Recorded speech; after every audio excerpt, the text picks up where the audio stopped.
The history of baking. Swiss lake dwellers 8,000 years ago.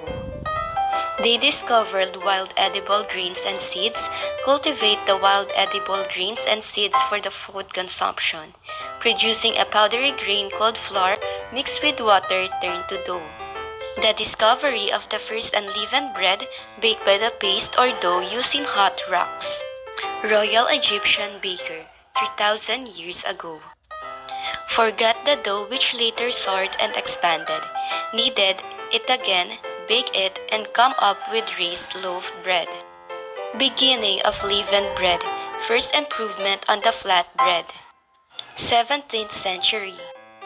Scientifically studied through microscope, yeast cells was identified responsible for the formation of air bubbles in the dough causing it to rise. Earthen jars took the place of the flat stone. By the late 17th century, sugar was cheap, mince pie with sugar and spices. Greeks in 6000 BC.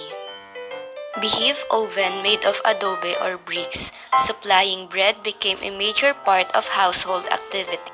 Invented the hourglass, a device composed of a bean or hopper where grain was poured and two stones moved against each other and the ground grain into a powder. Free men began establishing public bakery. Romans 1000 BC. Baking is considered as a noble and highly respected profession.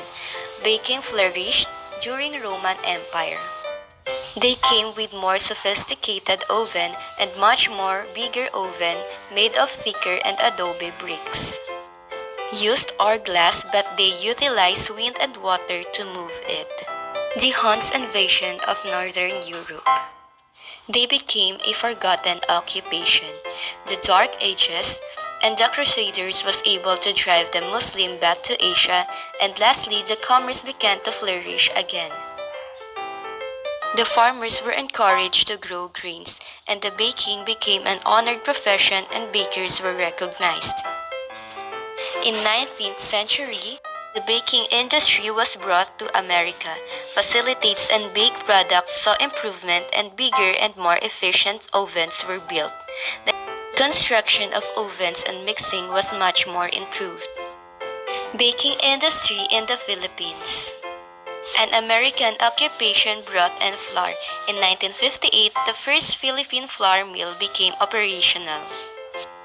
While in 1962, the U.S. Wheat Associates Incorporation came to the Philippines not only to market wheat but to also improve the baking industry.